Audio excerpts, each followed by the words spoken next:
on to this earth with your love within my soul. Love to have and love to hold, love that never ever was. And the waters which I bring from the living springs within, activated by your love that you placed in me, because your fertility, waters give life sustain. You save there in the womb, every form knows your name, the greatest comforter that we could ever know. Should know, should know, should know. Yeah, yeah, yeah, oh. Should know, man. Yeah, yeah, yeah, oh. Should know, should know. Yeah, yeah, oh, mama. Oh, should know, man. Yeah, yeah, oh.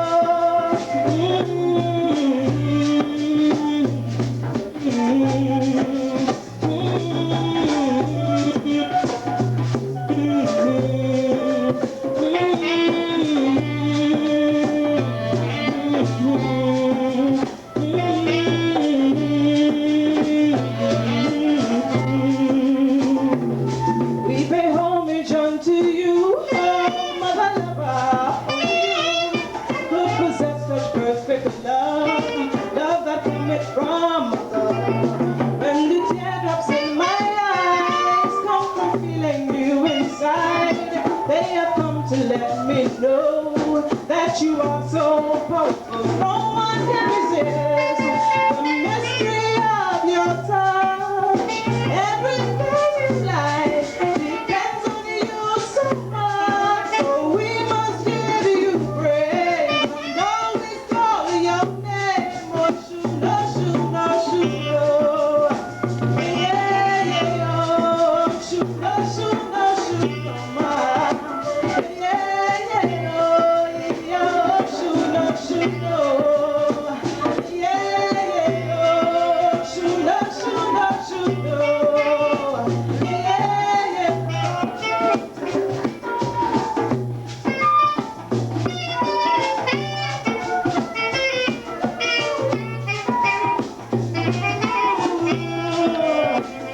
Whoa, whoa, whoa, whoa, whoa.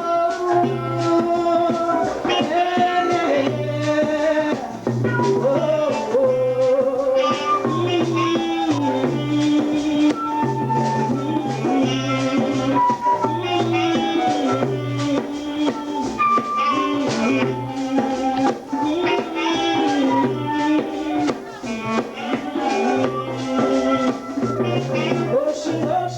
Shuno, mama, don't you turn away from the children on the earth whose sanctuary praise.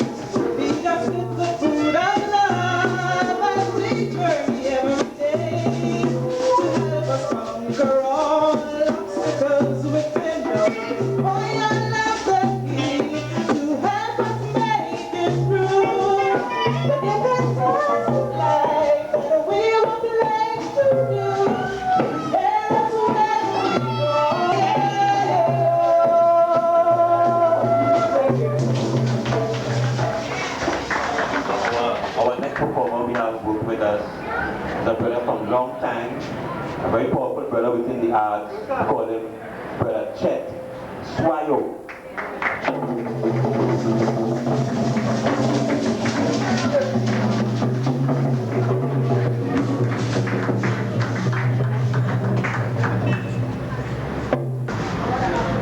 Some of the brothers and elders from my time, but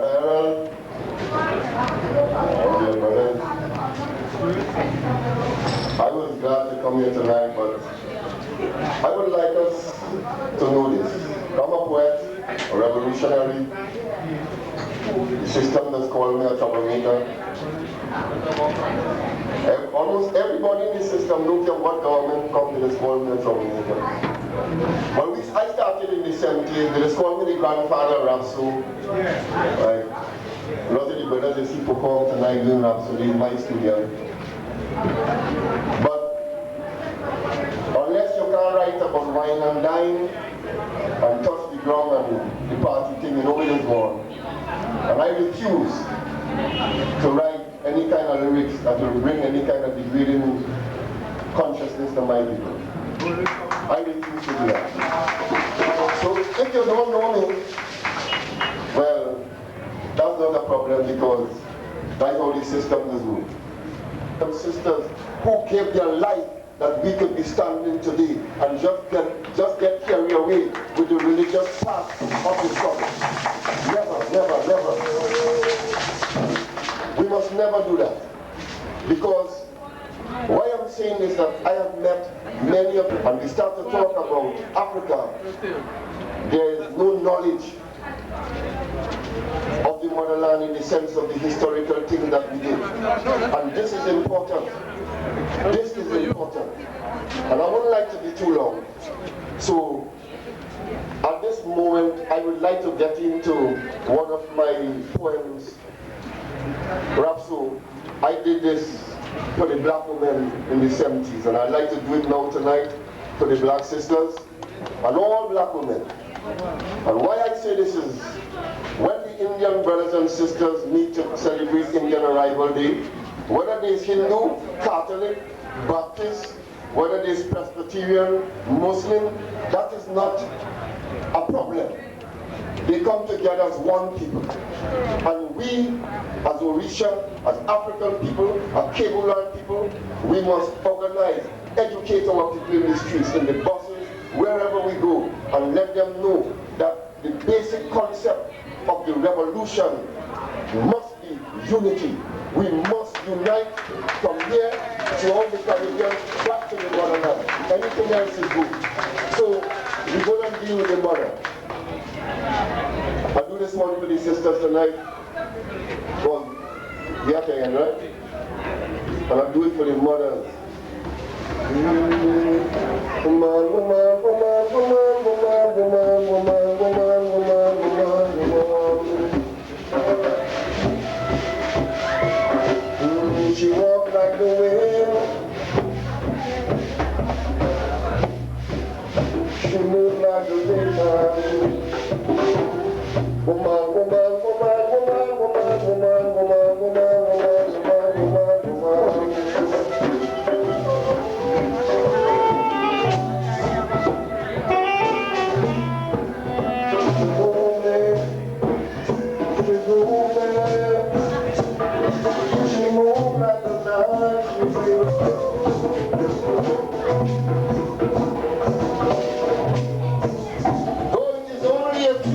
I have come to know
soul.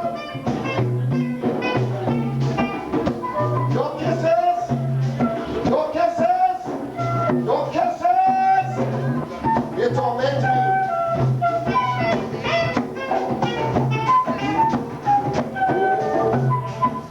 Woman, woman, woman, woman, woman, woman, woman, woman, woman, woman, woman.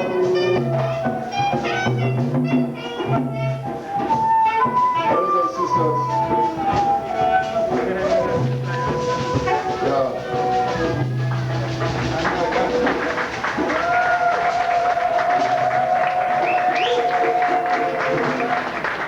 I'm trying my best because a virus going on. If I'm in bed in a serious, but I'm only capable because I promised to never do. So I'll try my best. This one, we gonna do this one for the people now, right? We call this one Marat Mabuni.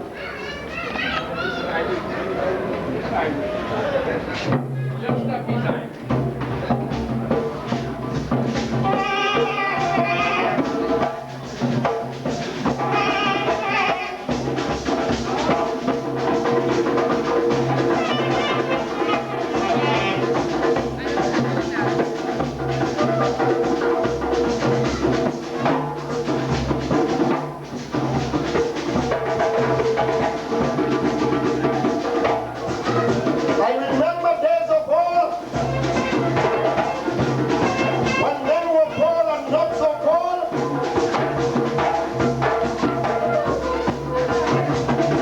And paper was invented. When I program and Bubu,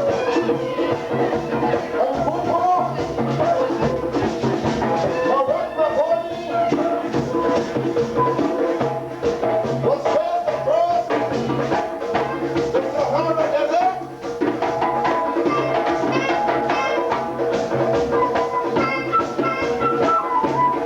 I was running across the Sahara Desert,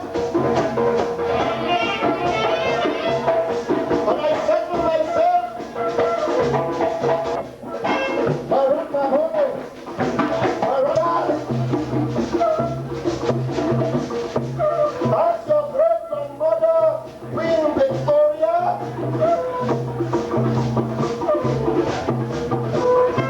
and your great-grandfather, Sir Walter Wally, Vasco da Gama.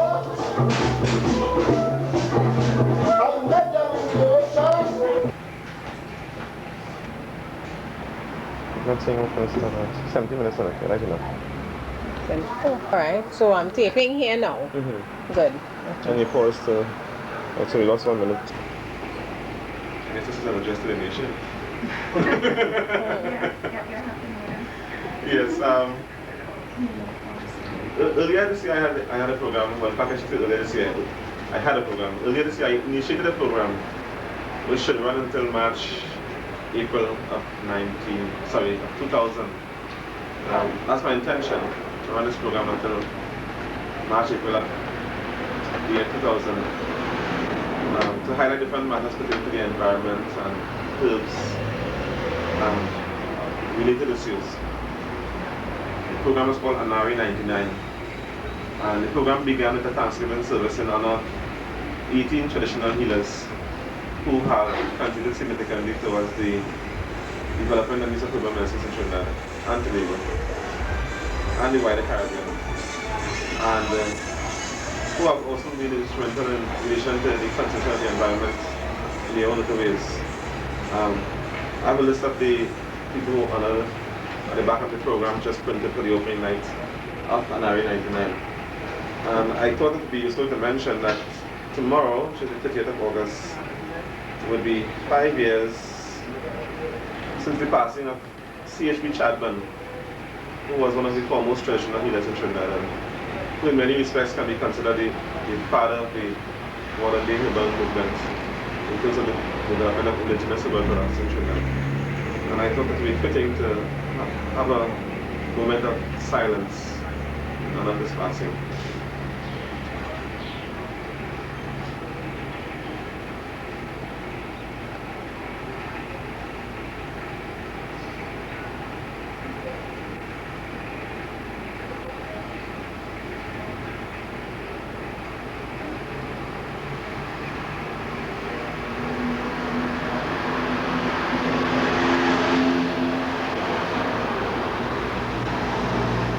Thank you. While contemplating Mr. Chadwell's passing, I failed to mention as well that just this week we had the passing of Sim Young, who's the father of Steve Quintero, who we have here. And Sim Young, well, he wasn't a herbalist in the sense of the other folks, but he was someone who was very concerned about the environment. Can you tell us whether he had to use any sort of pesticide? He never did any kind of spray. Okay, good. So there's a lot of talk of right now about the organic movement, organic farming and so on. The general thinking is that, well, this is something new. Right? But organic farming, I've always said, has been something that's been practiced in the countryside by these farmers for many years. And Simeon has still not verified it was an organic farmer. I mean, he didn't see himself that way, but not necessarily in the concept, but he practiced it. Right? And Simeon passed away on Monday. And just a couple of weeks as well, just last month, Pedro, one of the other guys I honored, Peter Pedro Carolina from Rancho Camado, who also passed away. And he made a contribution should also be noted. Okay, the plan for the weekend was to have a workshop at Issa Right, actually. The reason being, the venue being selected at Issa Right.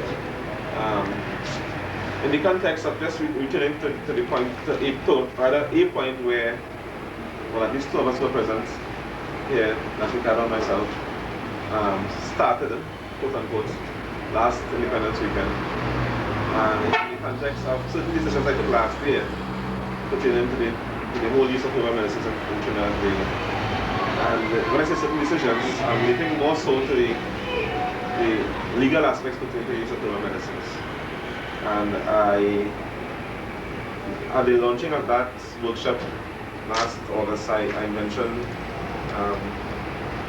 the whole concept of sowing a seed, which I saw that activity taking place last year, sowing a seed in terms of the development of the indigenous herbal industry in the Caribbean. It was a small group, 15 of us all told, and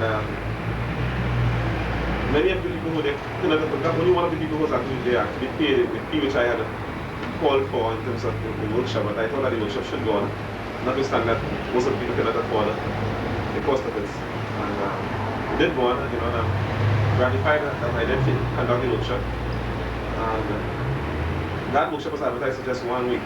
One article, one pulpit article, and one other small article in the Guardian during the course of the week. People responded. But this workshop, more planning went into developing advertising as well, and generally people have expressed interest. But well, this is what the final result is. And as Schumacher said, small is beautiful. So I would go to Schumacher saying, and I decided that I would proceed with the activity. It's quite interesting that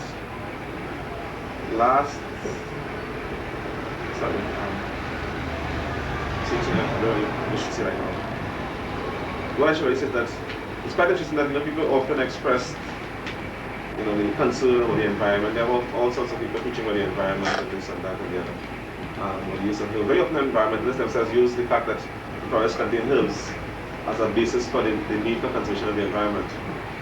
Very often the case is quite different in reality. The environmentalists themselves show very little regard to the traditional healers themselves. And the program for honoring 99, one of the important foundations of that program was actually honoring the traditional healers. And I've been taking steps towards the development of the environment, conservation of the environment. And I must say I'm quite pleased to announce that as a result of some of the work I've done over the past year, I've initiated steps to purchase a property at Laja, which I'm hoping we can get as far as the property this morning. I've taken steps to develop that property into a nature retreat. The actual scope of it, I'm not sure what the actual scope of it will be just yet. The reason being that very often when I start an activity, I just start it out of what I call a pure impulse. But I may not necessarily know which direction I will take it. I just say, well, okay, I'm starting it and see how it goes from there step by step. I know as a fact that in the short run, I'm hoping that I can develop some tapia houses on the property between now and December. It's a tall order, but I intend to get it done.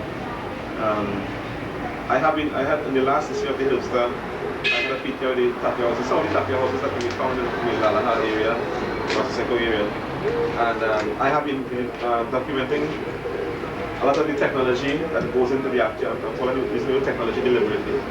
For this technology that is used in the development of these tapia houses, and it's a very effective form of low-cost housing which can be utilized in those areas. It's the approach I tend to take, right?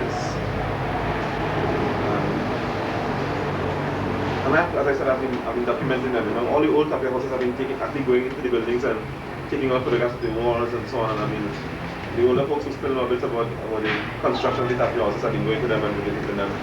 Ricardo knows a bit as well. You probably know something. Right? So the plan is to do that by now in December, which I don't think is impossible.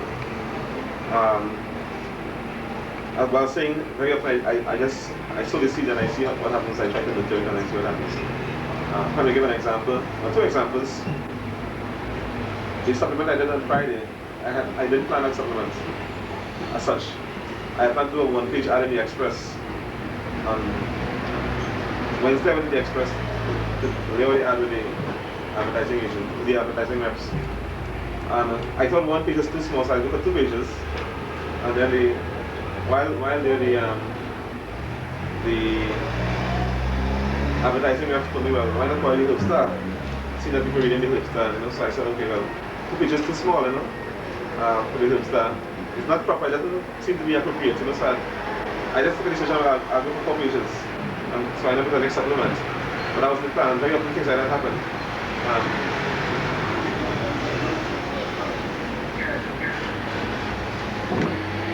Last March as well, I remember Ricardo was here one weekend, and he just asked me what I have on the drawing board. I told him I had nothing planned. And by the next weekend, I had the NRE program rolling, you know.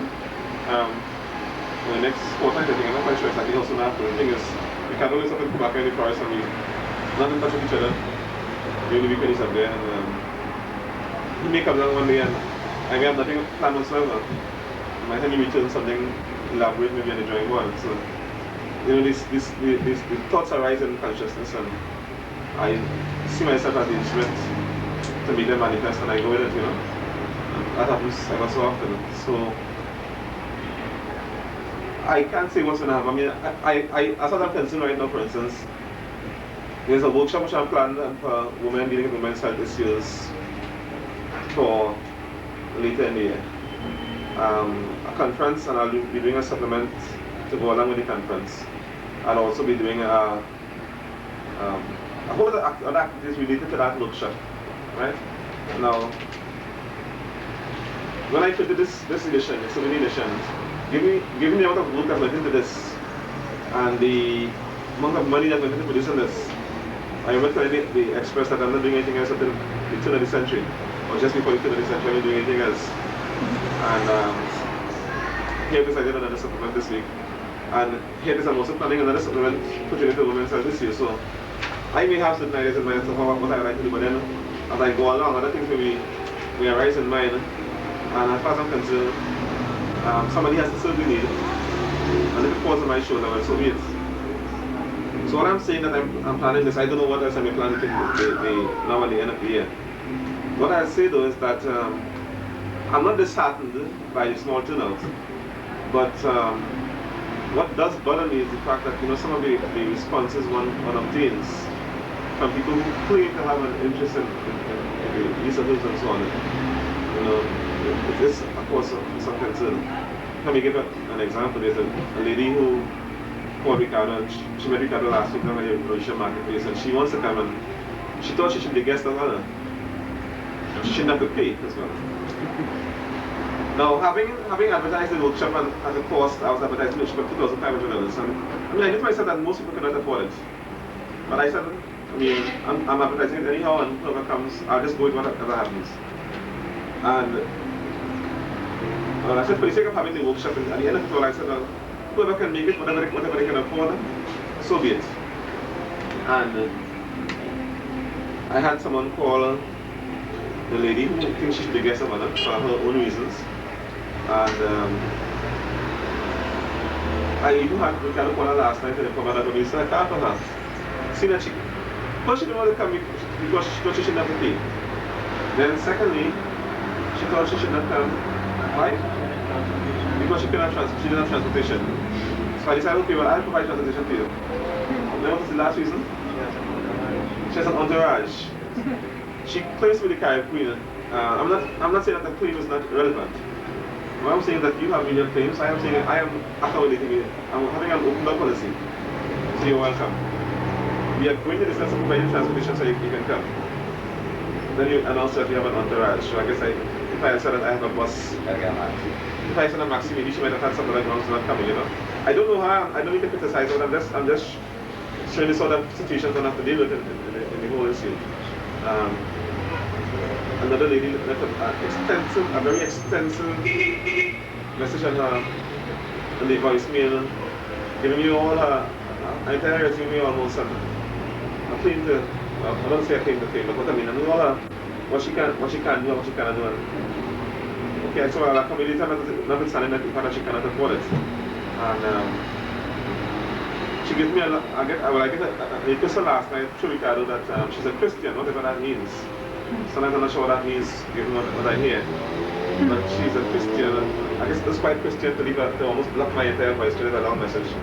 And she gives an epistle as to how I should treat people and so on and so on and so on, you know.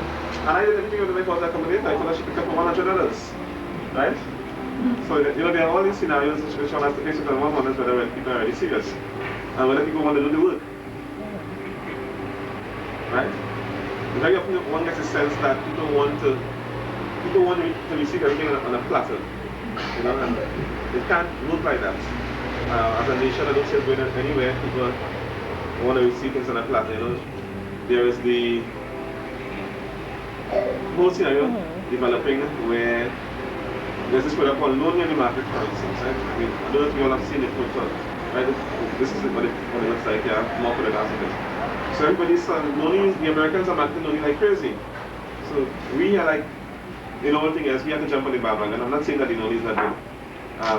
But we have to jump on the bandwagon and suddenly noni, they talk of the town. Nobody's considering, okay, we had to see all the time. Why how come nobody was here was very interested in it to investigate it? And how come you have so many other plants that are here that are using the medicines? So do we have to wait until some of the Americans start to manufacture baba and they also have a peak and claim it to be cure for everything before we begin to appreciate what we have, you know? So, I mean, essentially we are got to be careful that we don't turn out to be a nation of followers and of leaders.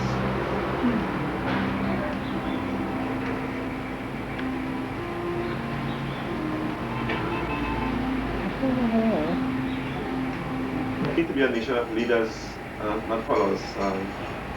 I personally think that in Trinidad and Tobago we have a special role to play in terms of the whole world scenario.